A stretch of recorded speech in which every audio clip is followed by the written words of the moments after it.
ನಮಸ್ಕಾರ ಎಲ್ಲರಿಗೂ, ನಾನು ನಿಮ್ಮ ಪ್ರೀತಿಯ ಜೀವನ ನಿಖಲ್. ಇವತ್ತಿನ ವಿಡಿಯೋ ಏನಪ್ಪ ಅಂತಂದರೆ ದಸರಾದ ಕುರಿತಾಗಿ. ನೀವು ದಸರಾ ಅಂತ ಅಂದರೆ ಕರ್ನಾಟಕದ ಮೈಸೂರು ಅಂತೀರಾ. ಹಾಗೆ ಮೈಸೂರು ಅಲ್ಲದೆ ಇನ್ನೊಂದು ಕಡೆ, ಕರ್ನಾಟಕದ ಇನ್ನೊಂದು ಕಡೆ ಮೈಸೂರು ದಸರಾ ಥರನೇ ಅದ್ಭುತವಾಗಿ ಆಚರಣೆ ಮಾಡ್ತಾರೆ. ಅದೇ ನಮ್ಮ ಕರ್ನಾಟಕದ ಕರಾವಳಿ ತೀರ ಆಗಿರುವಂತಹ ಮಂಗಳೂರಿನ ಕುದ್ರೋಳಿ ಗೋಕರ್ಣನಾಥೇಶ್ವರ ಟೆಂಪಲ್ನಲ್ಲಿ ಆಯೋಜನೆ ಮಾಡಿರುವಂತಹ ಈ ಒಂದು ಸುಂದರವಾದ ದಸರಾವನ್ನು ನೋಡಲಿಕ್ಕೆ ನಿಮಗೆ ಎರಡು ಕಣ್ಣು ಸಾಲಲ್ಲ. ಅದೇ ರೀತಿ ಅದ್ಭುತವಾಗಿ ಮಾಡಿರುವಂತಹ ಲೈಟಿಂಗ್ಸ್ ಆಗಿರ್ಬೋದು, ಹಾಗೆ ಅಲ್ಲಿಯ ಕಲ್ಚರ್ ಆಗಿರ್ಬೋದು, ಕರಾವಳಿಯ ತುಳುನಾಡ ಒಂದು ಕಲೆ ಆಗಿರ್ಬೋದು, ಅಂತಹ ಅದ್ಭುತವಾಗಿ ಆಯೋಜನೆ ಮಾಡಿರ್ತಾರೆ.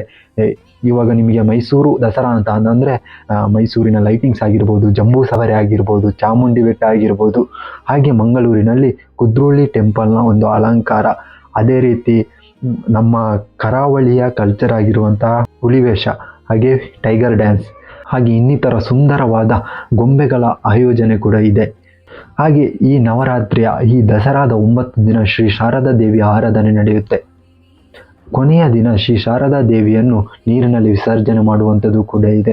ಈ ಒಂದು ಅದ್ಭುತ ಕ್ಷಣಕ್ಕೆ ಮಂಗಳೂರು ಅಕ್ಟೋಬರ್ 2ನೇ ತಾರೀಕಿಗೆ ಸಾಕ್ಷಿಯಾಗಲಿದೆ. ನೀವೆಲ್ಲರೂ ಭಾಗವಹಿಸಿ ಈ ಒಂದು ಅದ್ಭುತವಾದ ಕ್ಷಣ ಆಗಿರ್ಬೋದು, ಹುಲಿ ಡ್ಯಾನ್ಸ್ ಆಗಿರ್ಬೋದು, ನಿಮಗೆ ಟೈಗರ್ ಡ್ಯಾನ್ಸ್ ಅಂತಂದರೆ ಮಂಗಳೂರಿನಲ್ಲಿ ಅದ್ಭುತವಾಗಿ ನೋಡೋಕ್ಕೆ ಸಿಗುತ್ತೆ. ಸುಂದರವಾಗಿ ಒಂದು ಅದ್ಭುತವಾಗಿ ಕಲೆಯನ್ನು ಆಯೋಜನೆ ಮಾಡಿರುವಂಥದ್ದು, ಕಲೆಯನ್ನು ಪ್ರಸ್ತುತಪಡಿಸ್ತಾರೆ. ಅಲ್ಲಿಗೆ ಬಂದು ನೀವು ಮಂಗಳೂರಿನಲ್ಲಿ ಒಂದು ದಸರಾ ಹೇಗಿರುತ್ತೆ, ಕುದ್ರೋಳಿ ಗೋಕರ್ಣನಾಥೇಶ್ವರ ಟೆಂಪಲ್ ಹೇಗಿರುತ್ತೆ, ಹೇಗೆ ಜಗ ಅಂತಿರುತ್ತೆ ಎಲ್ಲ ಬಂದು ನೋಡ್ಬೋದು.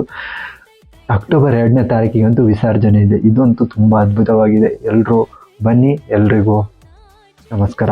ಹಾಗೆ ಇವಾಗ ಹೇಗೆ ರೆಡಿ ಆಗ್ತಿದೆ ನಮ್ಮ ಕುದ್ರೋಳಿ ಮಂಗಳೂರಿನ ಟೆಂಪಲ್ ಹೇಗೆ ರೆಡಿ ಆಗ್ತಿದೆ ಅಂತ ನೋಡೋದಾದರೆ ಒಂದು ಝಲಕ್ ದೃಷ್ಟಿಯಲ್ಲಿ ನೋಡ್ಕೊಂಬರೋಣ.